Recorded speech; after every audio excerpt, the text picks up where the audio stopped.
Hi viewers, welcome to our channel. ప్రస్తుతం మనతో పాటు సీనియర్ జర్నలిస్ట్ దాము బాలా సార్ ఉన్నారు. వారితో మాట్లాడదాం.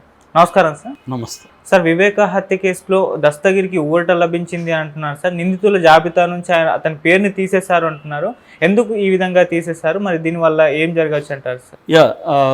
ఒక దీన్ని వెరీ వెరీ ఇంపార్టెంట్ కేసుగా మనం చెప్పుకోవచ్చు.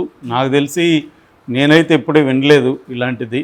అంటే ఒక హంతకుడు నేను హత్య చేశాను, ఎలా చేశాను అని పదే పదే కథల్లాగా అవి చెప్పిన హంతకుడిని నువ్వు హంతకుడు కాదు, అసలు నువ్వు నిందితుడే కాదు, నువ్వు సాక్షి మాత్రమే అని కోర్టు చెప్పింది. ఇంతే కదా ఎసెన్స్, ఇంకేమన్నా ఉందా?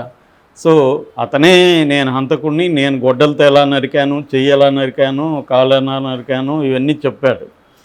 సో చెప్పిన తర్వాత అతను నేను మీకు అప్రూవర్గా మారిపోతాను, మిగతా వాళ్ళు ఎవరెవరు ఏమేమి మీకు చెప్పేస్తాను అని చెప్పాడు. చెప్పిన తర్వాత ఇప్పుడు అతను హంతకుడు కాకుండా పోతాడా?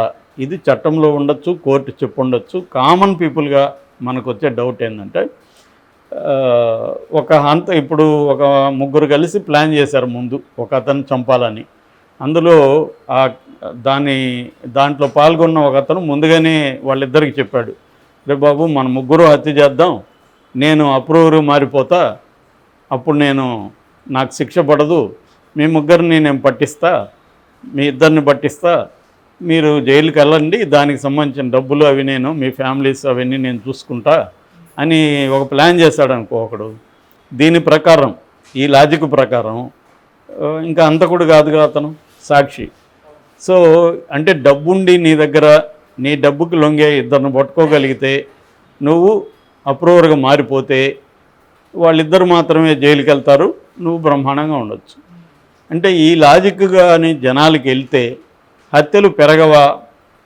ఆల్రెడీ హత్యలు దేశంలో 30 నుంచి 33,000 హత్యలు పర్ ఇయర్ జరుగుతున్నాయి ఇండియాలో. ఇందులో conviction rate very very minor. 30 మందికైనా యావజ్జీవ పడుతుందేమో అనేది డౌటే. ఇందులో ఈ 33,000 హత్యల్లో ఆల్రెడీ మన క్రిమినల్ జస్టిస్ సిస్టమ్ అనేది ఎక్కిప్పుడు కాదు, ఇలాంటి క్రైమ్ని డీల్ చేసేంత స్థాయి లేదు. కోర్టులు కావచ్చు, పోలీసులు ఎక్కడ కూడా సిబ్బంది కొరత, మాకు అనేక వేరే పనులు ఉన్నాయి, ఇవన్నీ జరుగుతుంది. ఇటువంటి సమయంలో ఓపెన్గా నేను హంతకుణ్ణి, నేను ఎలా చంపానంటే అని డబ్బులు తీసుకొని, అది కూడా అతనికి ఏమి పర్సనల్ గ్రడ్జ్ ఉండో ఇంకోటి ఉంటే అర్థం చేసుకోవచ్చు. అది కూడా ఏం లేదు. అతను క్లియర్గా డబ్బులు 5 కోట్లు ఇస్తా ఉన్నారు, ₹1,00,00,000 ఇచ్చారు. ఆ ₹1,00,00,000కి నేను వెళ్ళి పైగా ఇతను ఒకప్పుడు వీడికి ఉద్యోగం ఇచ్చిన బాస్ అతను. సో అతన్ని అతి కిరాకంగా ఇతనే గొడ్డలి కొన్నాడు, ఇతనే చంపాడు, ఇవన్నీ చేస్తే ఇప్పుడు అతను నువ్వు దోషి కాదు, అసలు నిందితుడే కాదు, నువ్వు సాక్షి మాత్రమే అని కోర్టు డిక్లేర్ చేసిందనే వార్త నాకైతే షాక్గానే ఉంది. అంటే ఓపెన్గా హత్య చేసి కూడా మనం సాక్షులుగా మాత్రం మిగిలిపోవచ్చు. దీనికి అంటే లీగల్గా నేను దీన్ని ఎక్స్ప్లెయిన్ చేయలేను, కానీ ఒక కామన్ పీపుల్గా కామన్ సెన్స్తో ఆలోచిస్తే దీనివల్ల ఏ రకమైన ఇది పంపించాలనుకుంటున్నారు, సమాజానికి ఎటువంటి ఇది వెళ్తుంది, సిగ్నల్స్ వెళ్తుంది అని చూసినప్పుడు ఖచ్చితంగా ఇది డిబేటబుల్ అనిపిస్తుంది నాకు. అంటే అప్రూవల్గా మారిపోతే వాళ్ళు వీళ్ళకి హెల్ప్ చేసి ఉండొచ్చు, ఇన్వెస్టిగేటివ్ ఏజెన్సీలకి హెల్ప్ చేయొచ్చు. కానీ ఇది ప్రీ ప్లాన్డ్ అయితే ఏంటి పరిస్థితి? నేను ఇందాక చెప్పిన ఎగ్జాంపుల్ లాగా ప్రీ ప్లాన్డ్గా అయితే ఏంటి పరిస్థితి? సో అతను మనం మామూలుగా అంటుంటాం, ఎవరైనా పశ్చాత్తాపడితే అతను చేసిన పాపాలన్నీ పోతాయి అని. కానీ మన జస్టిస్ సిస్టమ్ ఉంది కదా, చట్టం అలాగా ఉండదు. చట్టం నేనే చేశాను సార్, సారీ సార్, నేను పొరపాటుగా చంపాను, నేను చాలా బాధపడుతున్నానండి అంటే వదిలేస్తుందా?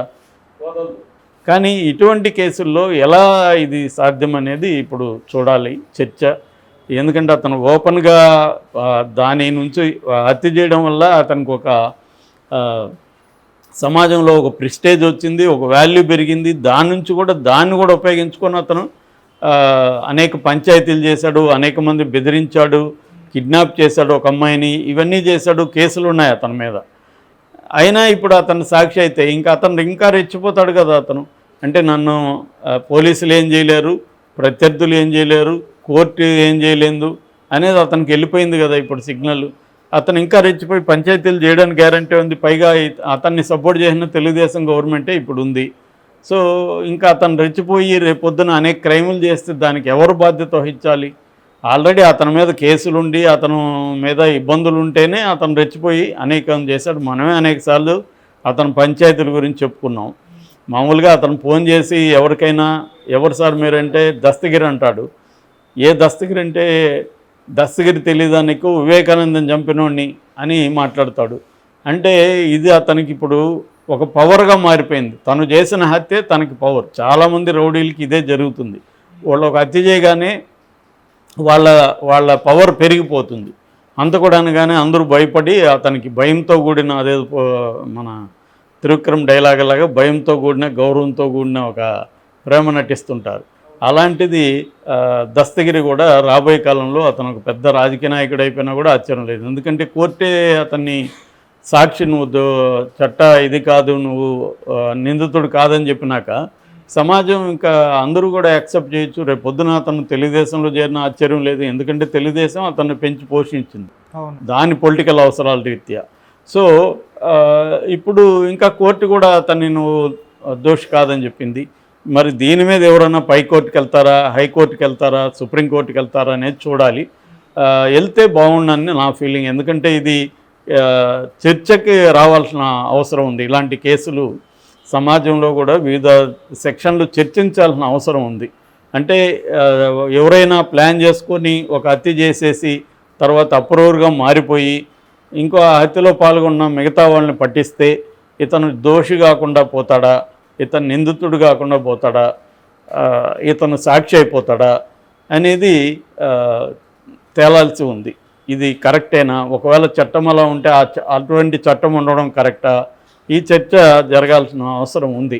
ఎందుకంటే ఇప్పుడు ఇలాంటి వాడు నిజంగా మార్పు వచ్చుంటే, నేను నిజంగానే తప్పు చేశానని మార్పు వచ్చుంటే అతను ఆ పంచాయతీలు చేయడం, దాన్ని ఉపయోగించుకొని బెదిరించడం, డబ్బులు సంపాదించడం, ఫైనాన్స్ వ్యవహారాలు చేయడం అవన్నీ చేసేవాడు కాదు. బేసిక్గా అతను ఒకప్పుడు ఆటో డ్రైవరు, అంతకుముందు ఐస్ బండి పట్టుకొని ఐస్ అమ్ముకుంటున్నాడు. తర్వాత వివేకానంద రెడ్డి అతన్ని డ్రైవర్గా పెట్టాడు. తర్వాత అతనికి వివేకానంద రెడ్డికి ఏదో ఇబ్బందులు వచ్చి తీసేస్తాడు అతన్ని. అతనుకి ఇప్పుడు అతనికి ఏదో వివేకానంద రెడ్డి మీద గ్రడ్జ్ ఉంది కాబట్టి అతన్ని వీళ్ళు ఈ టీము అతన్ని తీసుకున్నారు. అతనికి కిరాయి డబ్బులు ఇచ్చారు. డబ్బులు ఇస్తే అతను దీనికి ఒప్పుకొని తనకి ఒకప్పుడు ఉద్యోగం ఇచ్చిన అతన్ని చంపడానికి కదిరికి వెళ్ళి గొడ్డలి కూడా అతనే కొన్నాడని అతనే చెప్పి, ఇవన్నీ నేను చెప్తున్నా కాదు, అతనే అనేకసార్లు చెప్పాడు. పబ్లిక్ ఉందా, పై కోర్టులకు వెళ్తారా అనేది మనం చూడాలి. Thank you so much.